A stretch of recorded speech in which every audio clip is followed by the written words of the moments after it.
Bonjour, je m'appelle Joanne Pouet, je suis paléontologue et dans le cadre de la semaine des géoparcs, je vais vous parler un petit peu du début de l'histoire des mammifères. Alors cette histoire des mammifères, elle est bien connue dans le Quercy, mais surtout sur les 66 derniers millions d'années, sur la période que l'on appelle le Cénozoïque, avec tous les fossiles qui sont trouvés dans les phosphatières. Mais aujourd'hui, on va s'intéresser surtout aux mammifères qui ont vécu dans l'ombre des dinosaures, en fait qui se sont développés au moment où se sont déposées les roches qui forment les grands plateaux calcaires du Quercy, c'est-à-dire autour de la période jurassique. Mais avant de rentrer dans le détail de leur histoire, donc on va d'abord parler de ce qu'est un mammifère. La définition pour les mammifères actuels, c'est que c'est un animal vertébré, donc il y a un squelette interne, un animal qui possède des poils, qui allaite ses petits et qui est à sang chaud. Donc ça veut dire qu'il a la capacité de générer une température de son corps qui est assez élevée et surtout il a la capacité de la maintenir constante. Chez les mammifères actuels, cette température elle va osciller entre 34 et 38 degrés selon les groupes. Les mammifères actuels ne sont qu'une infime partie en fait de la biodiversité actuelle. Ils ne représentent que 9% à peu près des vertébrés et il y a 5488 espèces connues. Il faut savoir que l'ensemble des vertébrés ne représente à lui seul que 6% de toute la biodiversité animale qui existe sur notre planète. Les trois groupes de mammifères actuels sont très inégalement représentés. On a d'une part les monotrèmes, qui ne sont connus que par 5 espèces, dont le plus connu est l'ornithorynque. Ensuite, il y a les marsupiaux, qui sont connus par 345 espèces. Et parmi eux, il y a bien sûr l'emblématique kangourou. Et enfin, il y a les placentaires, qui sont largement beaucoup plus diversifiés, puisqu'on connaît 5138 espèces, avec une grande diversité. Ça va de la musaraigne de 2 grammes jusqu'à une baleine bleue de 130 tonnes, en passant par une chauve-souris qui vole, un pangolin, ou bien sûr les hommes. Donc les mammifères font partie d'un grand groupe qu'on appelle les amniotes. Ces amniotes, ce sont tous les vertébrés dont la reproduction est indépendante du milieu aquatique grâce à l'apparition de l'œuf amniotique. Donc dans ces amniotes, on trouve les tortues, les lézards, les crocodiliens, les oiseaux, mais aussi les reptiles marins, les dinosaures ou les ptérosaures qui sont disparus aujourd'hui. La lignée des synapsides qui mène aux mammifères, elle va se séparer très tôt de tous les autres amniotes. Il y a environ 320-330 millions d'années. Et dans cette lignée, on va trouver 2 groupes successifs qui sont précurseurs des mammifères et que l'on réunit parfois sous le terme de reptiles mammaliens. Les plus anciens sont les pélycosaures. Ce sont des animaux trapus avec une allure qui est encore globalement reptilienne, donc les pélycosaures vont se diversifier et dominer les écosystèmes terrestres pendant la première moitié du Permien. Vous connaissez très probablement l'un d'entre eux qui est le dimétrodon, parce qu'il est très fréquemment illustré et assimilé à un dinosaure dans les livres d'enfants, alors qu'en fait il n'a aucun lien avec eux. Donc le dimétrodon, il est particulièrement intéressant parce qu'il a une voilure sur le dos. Et on pense que ce voile permettait à l'animal de réguler sa température. C'est en quelque sorte un premier pas vers les futurs animaux à sang chaud que sont les mammifères. Après, au cours de la seconde moitié du Permien, ces pélycosaures ils vont être supplantés par un autre groupe qu'on appelle les thérapsides. Donc les fossiles de ces animaux montrent qu'il s'agissait de formes qui étaient beaucoup plus agiles, beaucoup plus mobiles, plus rapides aussi que leurs prédécesseurs. Certaines lignées s'adaptent à des régimes alimentaires hyper spécialisés. Donc on a des formes herbivores avec un bec par exemple, ou des prédateurs qui vont porter des canines extrêmement développées. Et puis parmi ces thérapsides, il y a un groupe particulier qui est celui des cynodontes, qui apparaît à la fin du Permien et qui va se développer particulièrement au Trias, après la grande crise biologique entre le Permien et le Trias. Donc c'est dans ce groupe que l'on va trouver les origines des mammifères. Le plus ancien mammifère connu, il date de 230 millions d'années à peu près. Donc c'est à peu près à la même période qu'apparaissent les premiers dinosaures, les crocodiles, les ptérosaures, mais contrairement à ces derniers, les mammifères en fait vont rester cantonnés à des formes de toute petite taille pendant tout le Mésozoïque. Donc on a longtemps pensé que les mammifères de cette époque étaient peu diversifiés, qu'ils étaient tous sur le même modèle. Donc on les imaginait comme des animaux forestiers, de la taille d'une musaraigne à peu près, tous insectivores, et qui attendaient tranquillement leur heure dans l'ombre des dinosaures.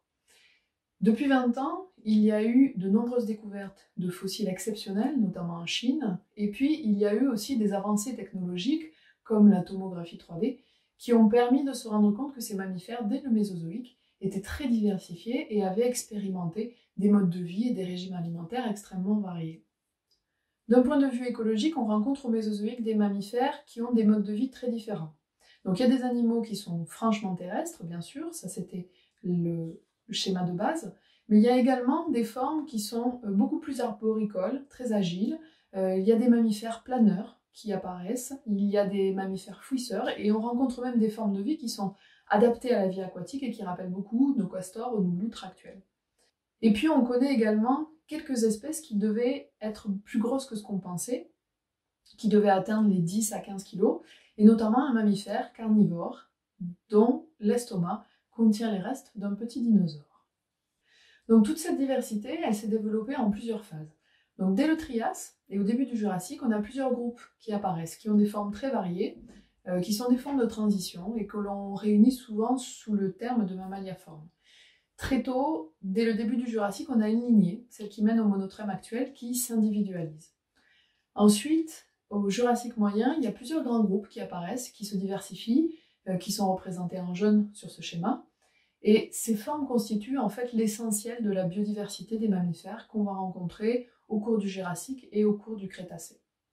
Donc parmi eux, il y a un groupe qui est très étonnant, c'est celui des multituberculés, puisque ce sont des mammifères que l'on considère comme herbivores, qui développent en fait des dents avec de très nombreux tubercules, d'où leur nom bien sûr, mais qui ont aussi des incisives allongées et une prémolaire inférieure en forme de lame. Donc on considère ces multituberculés comme les équivalents écologiques de nos rongeurs actuels. Donc toutes ces formes vont s'éteindre au moment de la crise Crétacé-Paléogène ou juste après. Donc en fait elles vont laisser la place à deux nouveaux groupes émergents qui sont les marsupiaux et les placentaires et qui étaient encore peu diversifiés. Après la crise Crétacé-Paléogène qui a coûté la vie aux dinosaures, eh bien ces marsupiaux, ces placentaires vont littéralement exploser en colonisant une bonne partie des niches écologiques qui ont été laissées vacantes et en se diversifiant jusqu'à nos jours. Donc malgré toute cette diversité, ces mammifères ont quand même un socle commun, donc des caractéristiques communes qui vont les différencier de tous les autres groupes. On va s'intéresser donc à deux points principaux et emblématiques. L'un des principaux points de reconnaissance des mammifères fossiles, c'est la construction de leur mâchoire inférieure, c'est-à-dire la mandibule, et surtout la façon dont elle s'articule avec le crâne. Donc chez leurs ancêtres, ici un pélicosaure, on a l'articulation qui se fait entre un os du crâne qu'on appelle le carré et l'os articulaire qui est situé à l'arrière de la mandibule. Donc cette mandibule, vous pouvez voir qu'elle est constituée de plusieurs os, dont un particulier qui s'appelle le dentaire et qui est situé à l'avant. Au fur et à mesure des millions d'années, en fait, les os qui se situent à l'arrière de la mandibule vont petit à petit se réduire et le dentaire va prendre de plus en plus d'importance, jusqu'à être l'unique os qui constitue la mandibule chez les mammifères. Donc chez les mammifères, l'articulation, elle se fait entre ce dentaire et l'os squamosal qui est sur le crâne. Mais du coup, on peut se demander ce que vont devenir tous ces petits os intermédiaires. Donc les mammifères possèdent un autre caractère unique, c'est une structure dans l'oreille qui va permettre d'améliorer leur perception des sons. L'oreille moyenne, chez les mammifères, est constituée de trois petits os qu'on appelle le marteau, l'enclume et le stapes, et qui vont permettre de faire passer plus efficacement les vibrations des sons depuis le tympan jusqu'à l'oreille interne. Donc le stapes existait déjà, mais le marteau, l'enclume, ainsi que l'os ectotympanique autour de ces osselets sont propres aux mammifères. Et ces os, en fait, ne sont rien d'autre que ceux constituant l'ancienne articulation qui se sont progressivement réduits et ont changé petit à petit de fonction. Donc l'articulaire est devenu le marteau, le carré est devenu l'enclume et l'angulaire est devenu l'ectotympanique. Alors bien sûr, tout ça s'est fait progressivement au cours de millions d'années d'évolution et avec des étapes intermédiaires qu'on peut très bien voir sur les restes fossiles. L'autre point majeur de l'évolution des mammifères, c'est leur dentition. Donc dès les premiers mammifères, on observe une nette différenciation des dents. Qu'est-ce que ça veut dire? Si on regarde chez un pélicosaure, par exemple, toutes les dents ont une forme qui est globalement identique, alors que les mammifères vont développer des dents de formes différentes et surtout dédiées à des fonctions spécifiques. Les incisives à l'avant ont une forme de lame et ont pour fonction d'attraper, de couper. Les canines sont pointues et elles vont permettre de poinçonner et de déchiqueter. Les prémolaires et surtout les molaires, qui sont plus étendues, de forme complexe, vont servir à broyer les aliments avant l'absorption. Donc tout ça, ça permet de réduire le temps et surtout l'énergie qui va être dédié à la digestion, et du coup ça va permettre aussi d'ingurgiter plus de nourriture. La forme de ces molaires, elle constitue justement une des grandes acquisitions des mammifères au cours du Jurassique. Donc dans ces groupes, le nombre et l'arrangement des tubercules qui sont présents sur les molaires inférieurs, c'est ce que l'on appelle des cuspides, ces petits tubercules, va progressivement se modifier. Chez les eutriconodontes, ces molaires sont constitués de 3 tubercules, donc 3 cuspides, qui sont organisés en ligne de l'avant vers l'arrière. Chez les spalacotéroïdes, ces 3 tubercules, ils sont organisés en triangle, et on remarque qu'il y a une petite cuspide supplémentaire qui apparaît à l'arrière de la dent. Sur les molaires des driolestoïdes, ce petit tubercule accessoire il est encore plus développé et désormais il est isolé sur un promontoire à l'arrière de la dent. Et puis au stade suivant, chez les boréosphénidés, eh bien, la partie arrière de cette dent elle s'est considérablement développée, elle est composée de plusieurs tubercules qui sont sur le contour de la dent et qui encadrent en fait un bassin central.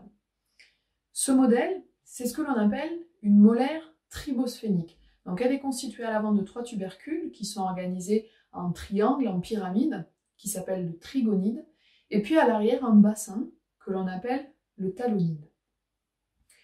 Le gros intérêt de cette forme, c'est que la molaire supérieure, qui est elle-même composée de 3 cuspides en triangle, va venir s'imbriquer parfaitement dans le bassin du talonide et va agir comme un pilon dans le mortier de la molaire inférieure. C'est ce que l'on appelle l'occlusion, et ça va rendre beaucoup plus efficace la mastication des mammifères.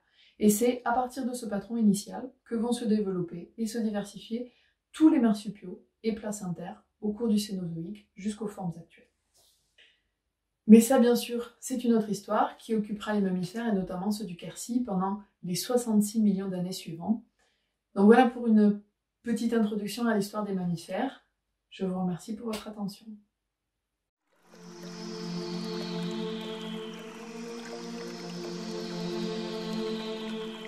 Thank you.